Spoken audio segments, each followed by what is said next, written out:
Ce podcast est propulsé par Ox B2B, une firme spécialisée dans le développement des affaires numériques.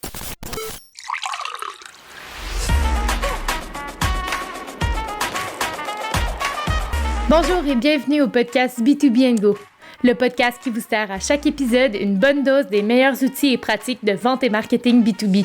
C'est dans une formule pour emporter que Simon Deschênes et ses invités discutent des meilleures stratégies numériques et tendances de l'industrie, toujours sous le thème de la croissance des ventes. La table est mise pour vous présenter le B2B sous un nouvel angle. Bonne écoute!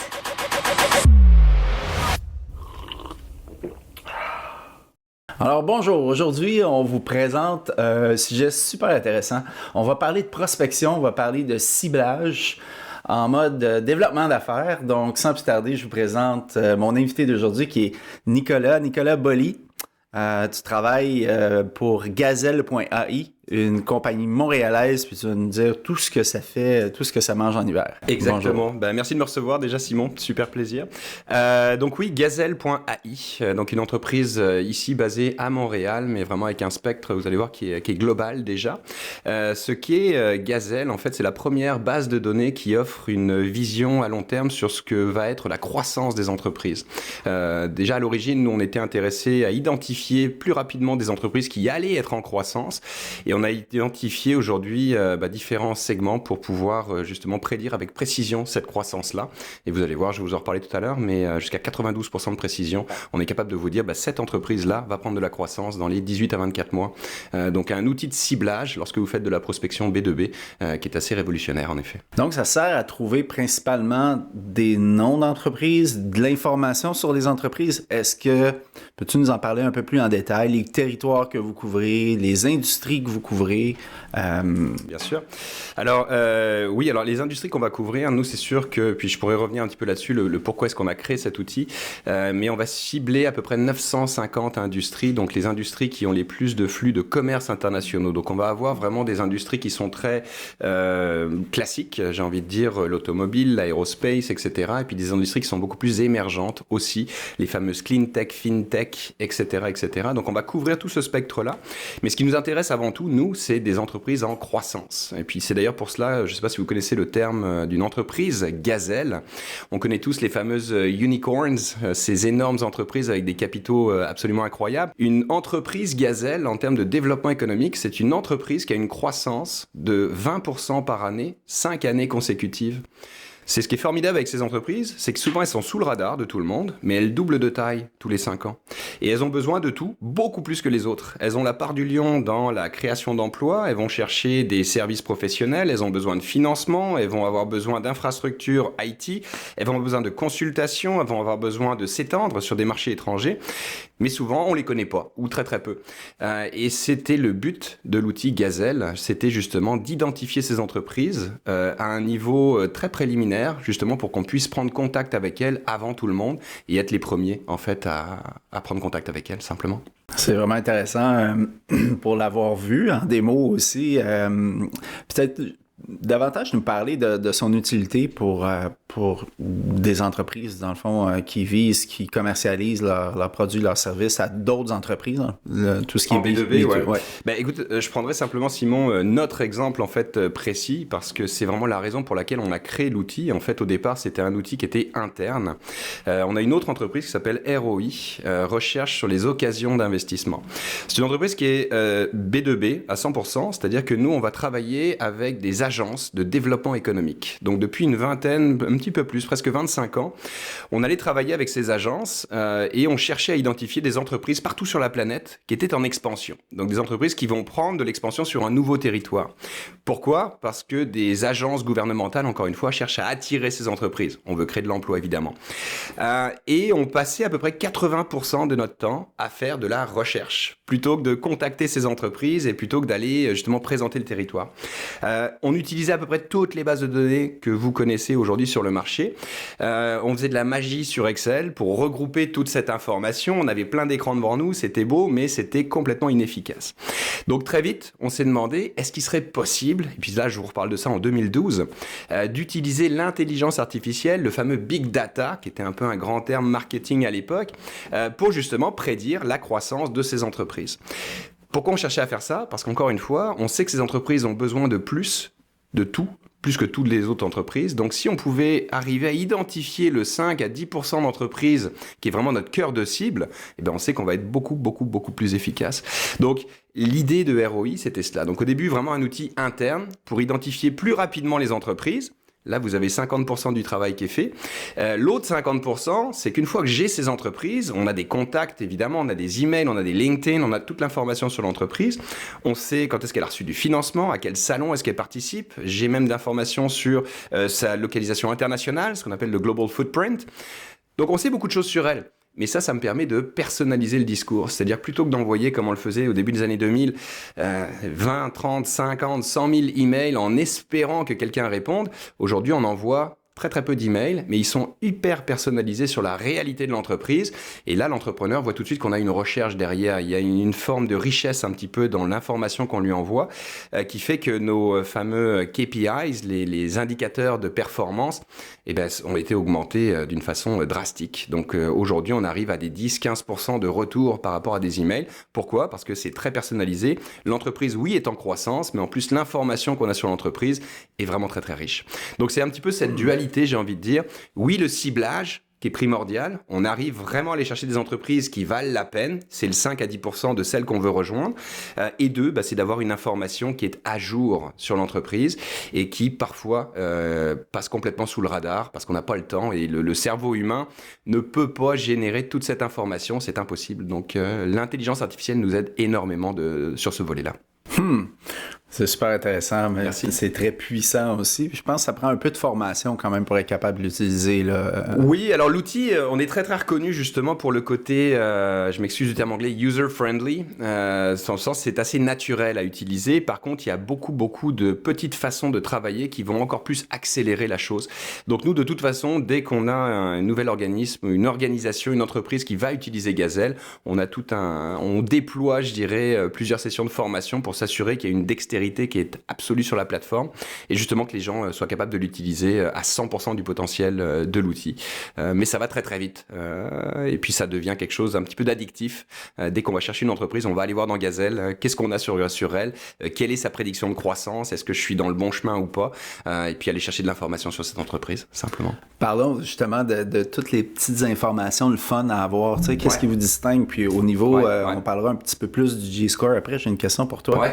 Mais justement, au niveau des filtres, on est habitué d'avoir le filtre de la localisation, du nombre d'employés X évalué par certains trucs qui sont plus ou moins fiables. Je sais pas, des revenus. Bien sûr. Parle-nous des différents filtres, des petits trucs cool de la plateforme aussi. Il y en a beaucoup. Et puis c'est l'idée d'ailleurs derrière Gazelle, c'est d'être capable de faire de l'ultra ciblage quasiment. Donc oui, il y a tous les classiques, ceux que tu viens de nommer.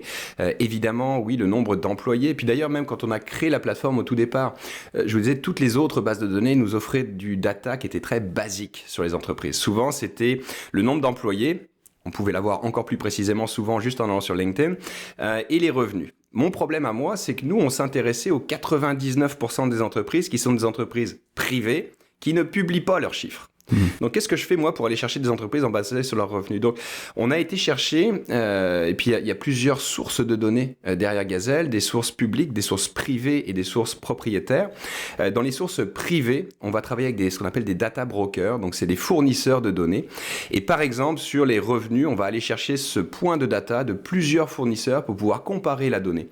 Et bien souvent, on voit des disparités assez incroyables, donc on va regarder, nous, par rapport au nombre d'employés, aux revenus qu'ils me donnent, est-ce que ça fait du sens ou pas? Donc on arrive vraiment à des niveaux de précision sur certains de ces filtres-là. Donc oui, les revenus, oui, les nombres d'employés. Derrière, je peux aller chercher des entreprises qui ont déjà une présence à l'international ou pas. On peut aller chercher en fonction du nombre de sites. Si par exemple vous êtes dans le retail et vous souhaitez savoir si telle chaîne a, je sais pas moi, plus de 50 magasins au Canada, on peut le faire. On peut aller chercher aussi, on parle de croissance, donc souvent le financement est relié à cette croissance.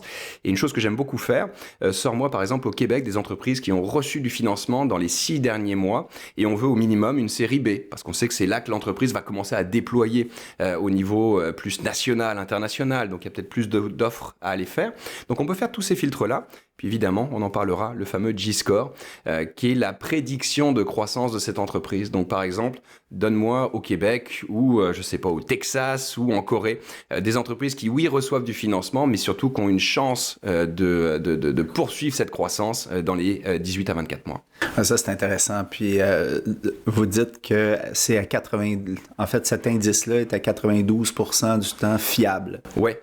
Alors, il y a plusieurs niveaux au niveau du G-score, et puis alors peut-être revenir sur ce qu'est le G-score déjà. Oui. Parce que vraiment, ce qu'est Gazelle, c'est une segmentation des entreprises. Donc aujourd'hui, en utilisant l'intelligence artificielle, le big data, on est capable, encore une fois, de ranger, de segmenter les entreprises en fonction de leur propension de croissance dans les 2 à 3 ans.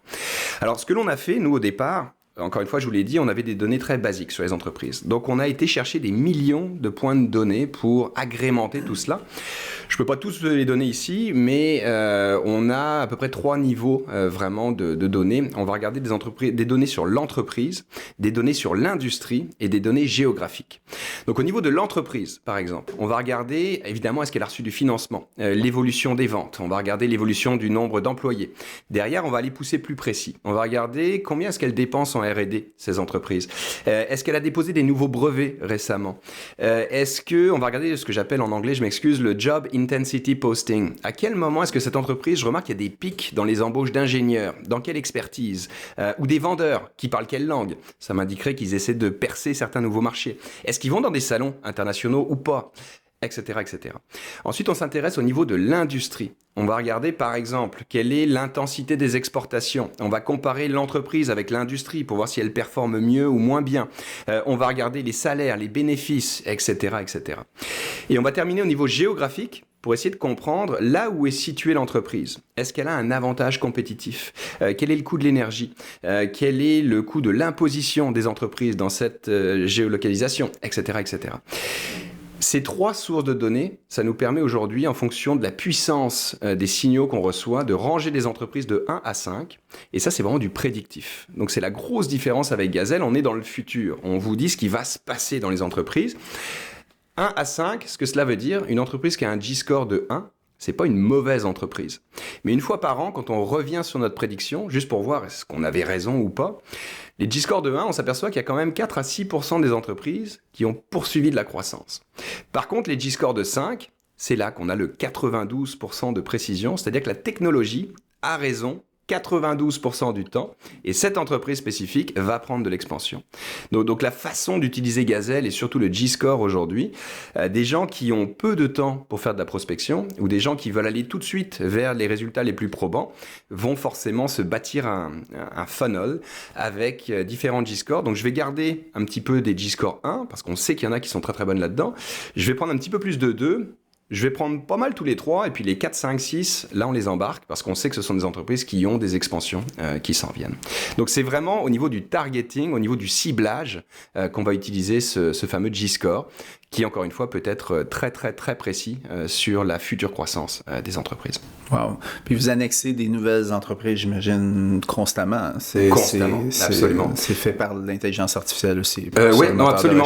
Absolument, il y a toujours de nouvelles entreprises, donc dès qu'on voit des nouveaux signaux, alors c'est sûr que nous on a un peu une thèse, on voulait pas publier toutes les entreprises, c'est pas notre rôle, et puis on adore les petits magasins de chaussures et les crèmeries, mais c'est pas ce qu'on cherchait. Donc nous, ce que l'on va faire, encore une fois, les entreprises qui ont le plus de potentiel sur du commerce international, sur vraiment de la globalisation, on va chercher aussi des entreprises qui ont un minimum de 1 million de revenus, de chiffre d'affaires annuel, 50 employés et plus. Pourquoi?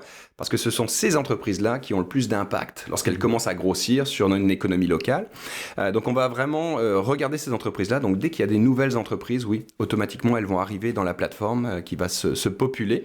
Et vous avez d'ailleurs moyen de sauvegarder toutes vos recherches, d'y revenir dans 6 mois et puis de me dire, tiens, sors-moi toutes les nouvelles entreprises qui correspondent à tous ces critères.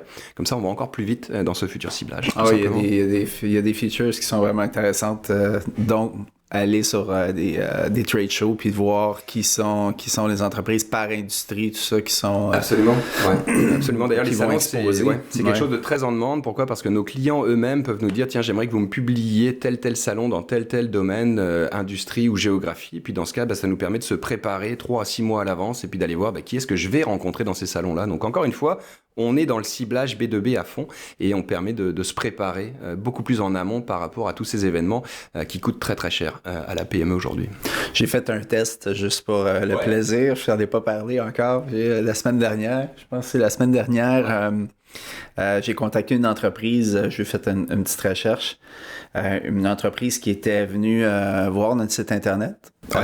J'ai été voir, puis j'ai vu qu'il avait participé à un salon à Montréal à tel moment, puis qu'il participait à un salon à Toronto à tel autre moment. Absolument. Qui indiquait qu'il y avait beaucoup d'entreprises de l'externe, donc qui voulaient exporter. Ouais. On les a contactés avec une approche super personnalisée qui disait hey, je vous ai croisés ou j'ai remarqué que, puis j'ai vu que juste avec ça, on a été chercher tout de suite l'intérêt de deux personnes dans l'entreprise. Absolument. C'était quand même assez impressionnant même pour des gens comme nous qui font beaucoup de prospection. Là. Absolument. Le degré d'efficacité était fort Mais au niveau de l'attention. Là. Ouais. Et puis c'est vraiment, puis même personnellement, ça fait quoi? Ça fait 25 ans que je fais vraiment de la vente, du développement d'affaires en B2B.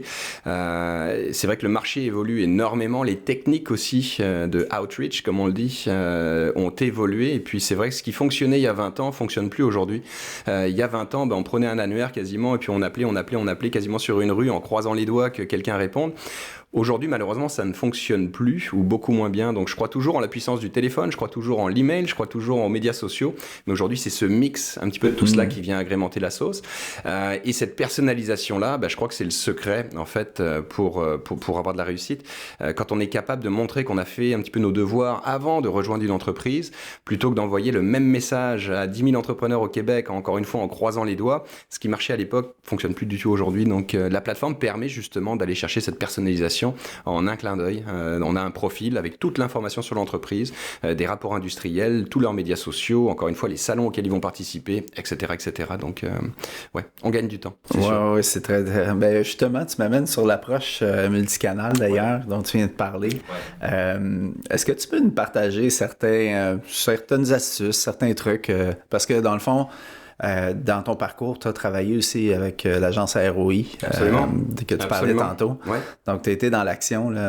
Maintenant, tu es pour Gazelle uniquement, ce que j'ai compris. Oui, 100%. Ouais. En fait, les deux entreprises sont toujours bien sûr très, très liées. Mais oui, moi, personnellement, en fait, je viens du domaine du lead generation, comme on le dit. Donc, on faisait vraiment de la prospection pour des entreprises spécialisées en B2B à 100%. Et encore une fois, ce qui fonctionnait à l'époque fonctionne toujours aujourd'hui, mais il faut l'agrémenter.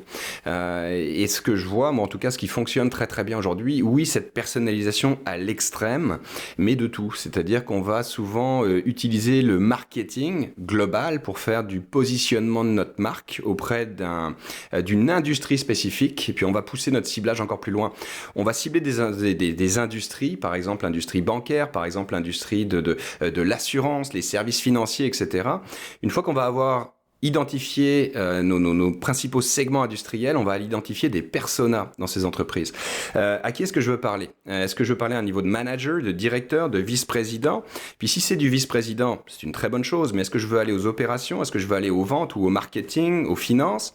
Et en fonction de cela, on va réussir à personnaliser les messages. Donc on va commencer, nous, en général, par quelque chose d'un petit peu plus global pour positionner la marque auprès de cette audience-là. Donc évidemment, il va y avoir des choses au niveau LinkedIn, au niveau des médias sociaux, encore une fois, pour parler de la marque. On va sûrement envoyer des liens email aussi qui permettent, encore une fois, de nous positionner. Et derrière, on va lancer des choses beaucoup plus personnalisées. Et lorsqu'on rentre dans le personnalisé, ce que je trouve intéressant, c'est d'envoyer peut-être un email pour me présenter personnellement. Encore une fois, en allant chercher des choses très pointues. J'ai remarqué que vous veniez de recevoir un financement. Je suis certain que ça va contribuer à votre croissance. J'ai d'ailleurs remarqué aussi que vous participiez à tel salon. J'y serai présent. Peut-être que ce serait l'occasion de se croiser là-bas.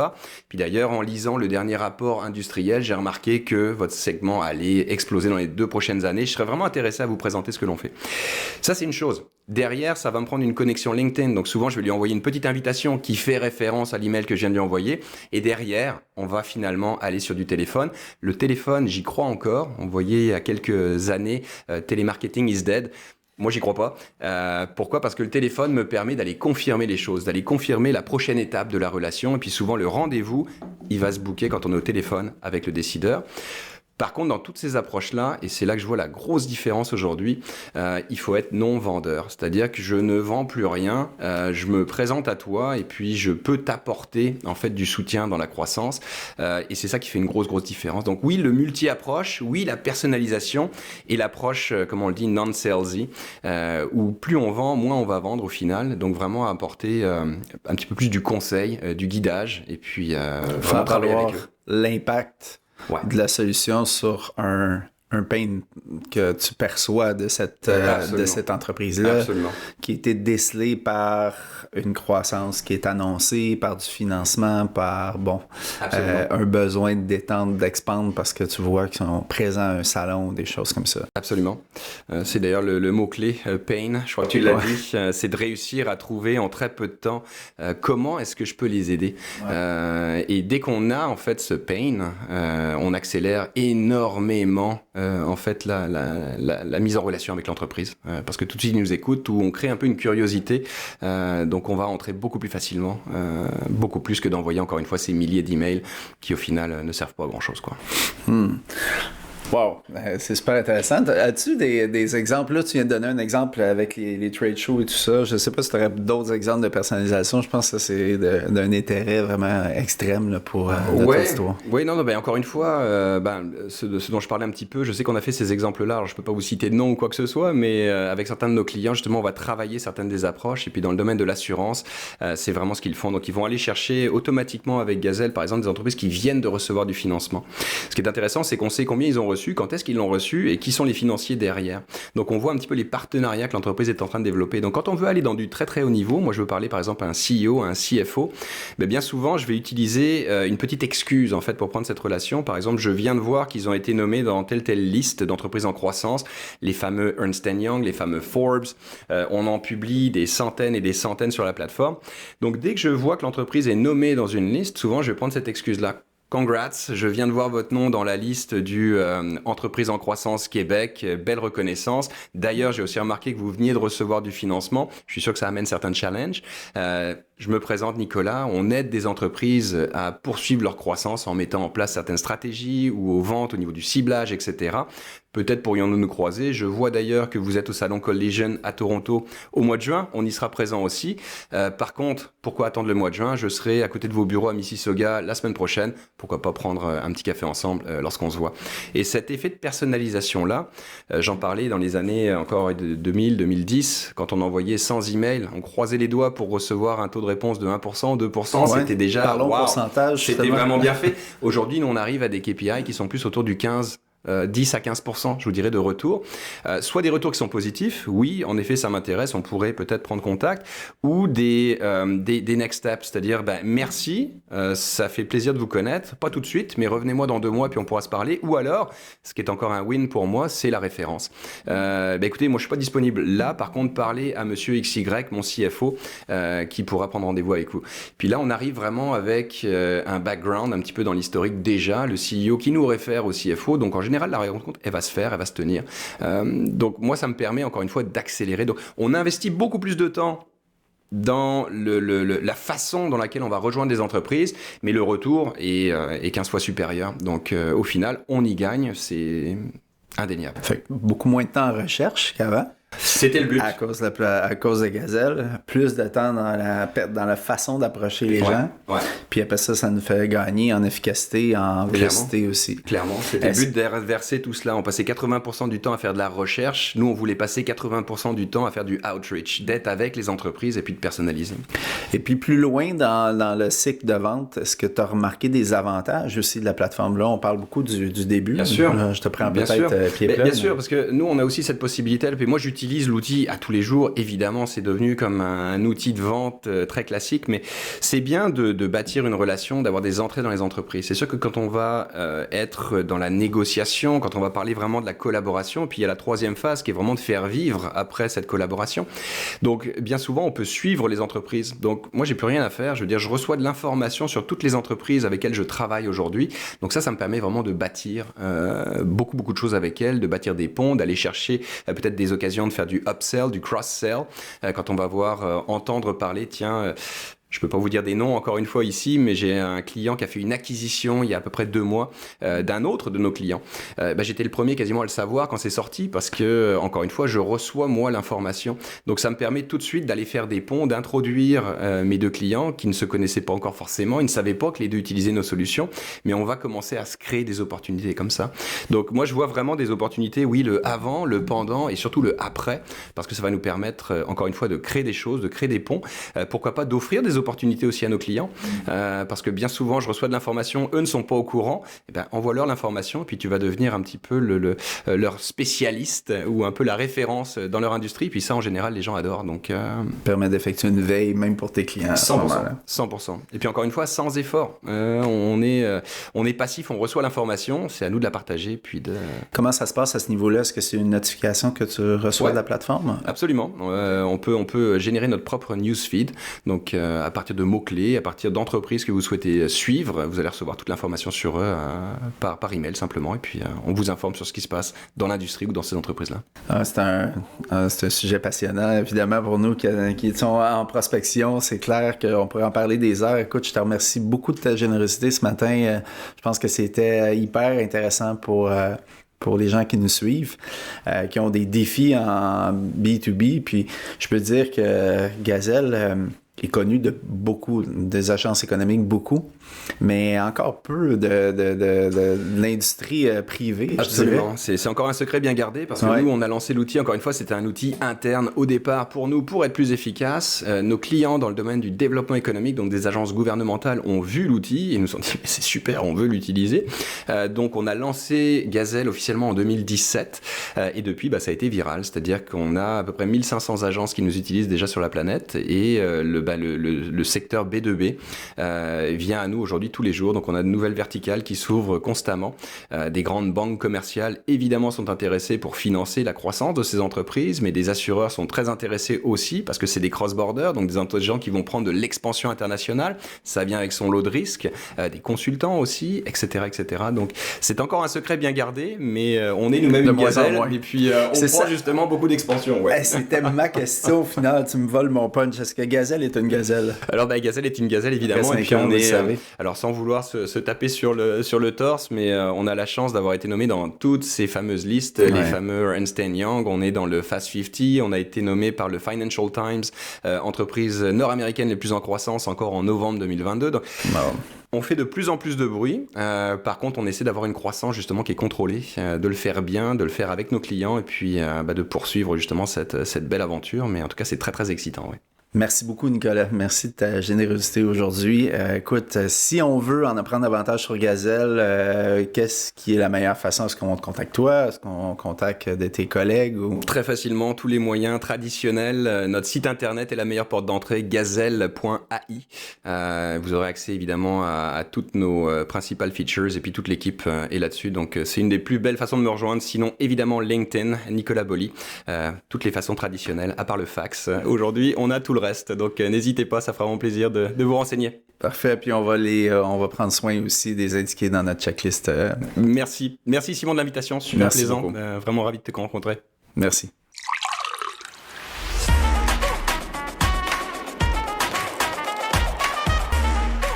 C'est ce qui met fin à un autre épisode de B2B & Go. N'oubliez pas de vous abonner à notre infolette en vous rendant au oxb2b.com/podcast pour être notifié dès la sortie de notre prochain épisode, en plus de recevoir l'aide-mémoire préparée par notre équipe. Vous trouverez dans celle-ci un résumé des sujets abordés aujourd'hui, en plus de stratégies pour donner un boost de caféine à votre développement d'affaires B2B. Rendez-vous le mois prochain pour un tout nouvel épisode. À bientôt!